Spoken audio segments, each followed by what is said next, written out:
This is the Scrap Metal and Commodities Recycling Report by BENLEE, Roll-Off, Lugger, and Open-Top Trailers, and Raleigh Goldsboro Metal Recycling, June 6, 2016.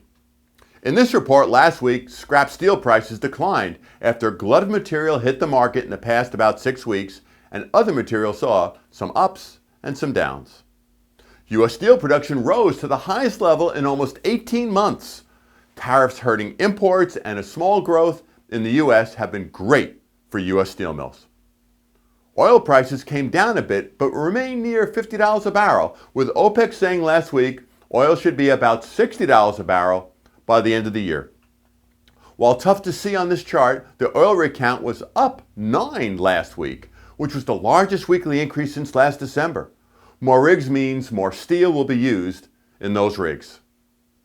While this chart shows scrap ferrous prices flat, about 72 hours ago, prices fell between $10 and $50 a gross ton depending upon the grade. This is the largest drop in almost a half a year. At the retail level, prices are down about $1.25 per 100 pounds in many cases. Importantly, scrap prices are up more than 80% this year. This huge increase of last December through May drew out major amounts of steel scrap inventory that was sitting at sites and yards, so mills have been able to lower prices. With steel production at 18-month highs and input prices lower, Q2 should be great for steel mill profits.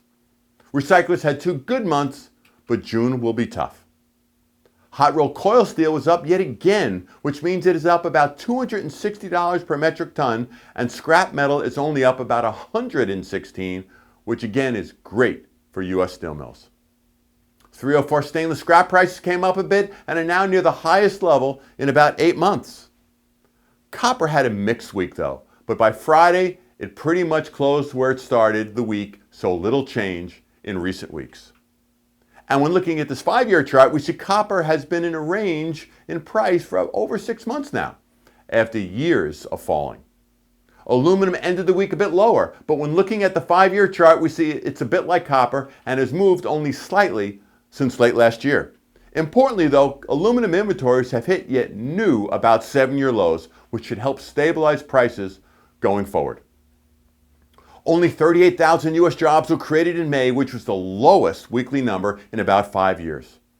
The Verizon strike that is now over accounts for about 35,000 of the losses, but 38,000 is still a very, very low number. China's Caixin manufacturing PMI stood at 49.2 in May, down from about 49.4 in April and slightly below market consensus. Note, anything under 50 is contraction. It is clear China has been slowing for about a year. It was the weakest reading, though, in 3 months. China's slowing, though, is a key reason for downward pressure in commodity prices. Let's not forget that. While slow U.S. growth continues, very slow global growth is a concern.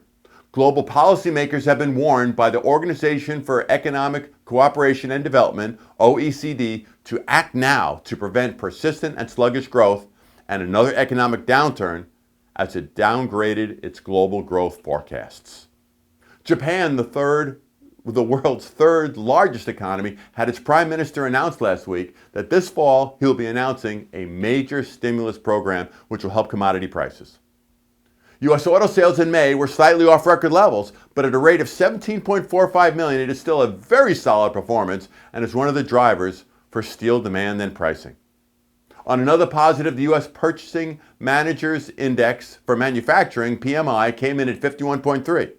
Over 50 is expansion.